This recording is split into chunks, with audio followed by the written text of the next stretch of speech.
سورۃ الاعلی قرآن مجید کی بہت اہم صورتوں میں سے ایک ہے۔ رسول اللہ صلی اللہ علیہ وسلم اس سورت کو عیدین یعنی دونوں عیدوں اور جمعہ کی نمازوں میں پڑھا کرتے تھے، اور اگر عید اور جمعہ ایک دن میں جمع ہو جاتے، جیسے صبح عید کی نماز ہے، دوپہر کو جمعہ کی، تو بھی آپ ان دونوں صورتوں کو ہی نماز میں پڑھتے، یعنی سورۃ الاعلی اور سورۃ الغاشیہ۔ اسی طرح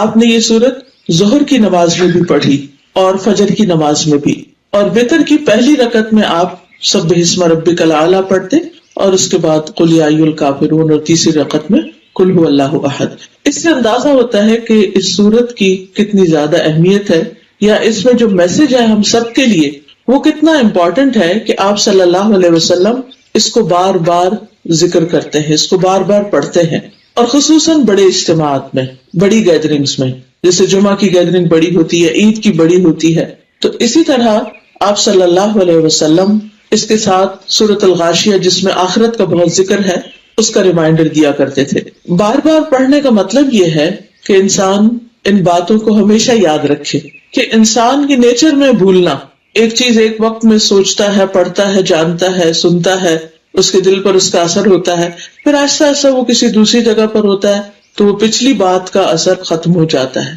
چاہے وہ بات کتنی ہی زیادہ ہمارے دل کو لگی ہو، چاہے غم ہو، صدمہ ہو، دکھ ہو، کوئی ہرٹ ہو، تکلیف ہو یا خوشی ہو، ہر بات شروع میں بہت زیادہ انسان کو محسوس ہوتی ہے اور پھر آہستہ آہستہ انسان اس کو بھولنے لگتا ہے۔ اور اس میں بھی اللہ کی ایک رحمت ہے کہ اگر انسان ہر بات ہر وقت اس شدت کے ساتھ یاد رکھے تو جینا مشکل ہو جائے۔ تو اس کا پھر فائدہ کیا ہے کہ انسان بار بار ایسی صورتوں کو پڑھتا رہے، یاد کرتا رہے۔ تو آج کی مجلس بھی دراصل ایک یاد دہانی ہے میرے لیے، آپ سب کے لیے۔ اس میں سب سے پہلی بات جو کی گئی ہے وہ ہے سبح اسم ربک الاعلی، اپنے رب کے نام سے تسبیح کیجیے، یا اپنے رب کے نام کی تسبیح کیجیے، وہ رب جو اعلیٰ ہے، سب سے بلند ہے، سب سے اونچا ہے۔ اللہ سبحانہ تعالیٰ اپنی ذات کے اعتبار سے بھی بلند ہے، اپنی صفات کے اعتبار سے بھی بلند ہے۔ ذات کے اعتبار سے اللہ سبحانہ تعالیٰ عرش پر ہے، یعنی تمام مخلوقات سے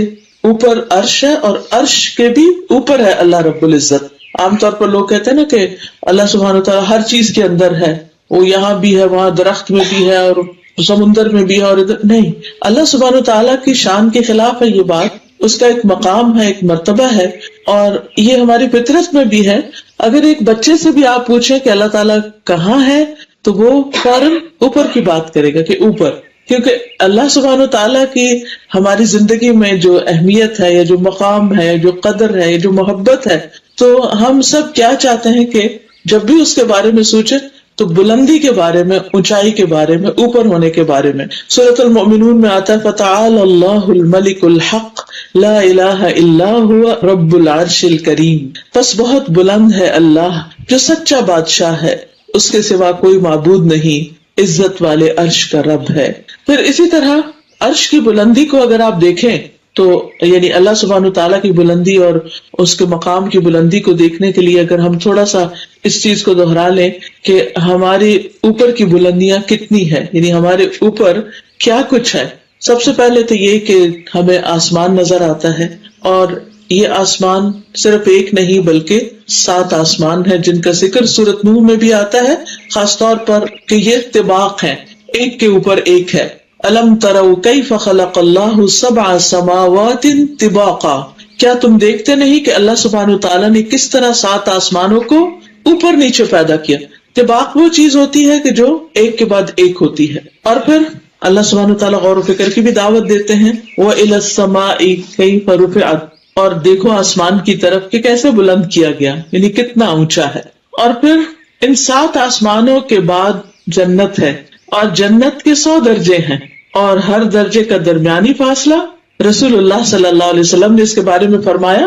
جنت میں 100 درجے ہیں، ہر 2 درجوں کے درمیان اتنا فاصلہ ہے جیسا کہ زمین اور آسمان کے درمیان کا فاصلہ۔ سبحان اللہ، یہاں سے ہمیں سب سے بلند ترین چیز جو نظر آتی ہے وہ آسمان ہے، تو جنت میں ایک درجے سے دوسرا درجہ۔ اچھا، دنیا میں بھی لوگوں کے درمیان درجے ہوتے ہیں، کوئی کسی مقام پر ہوتا ہے، کوئی کسی مقام پر، کبھی علم کے اعتبار سے، کبھی مال کے اعتبار سے، کبھی کسی اور چیز کے اعتبار سے، لیکن وہ درجے ان میں فرق بہت زیادہ نہیں ہوتا۔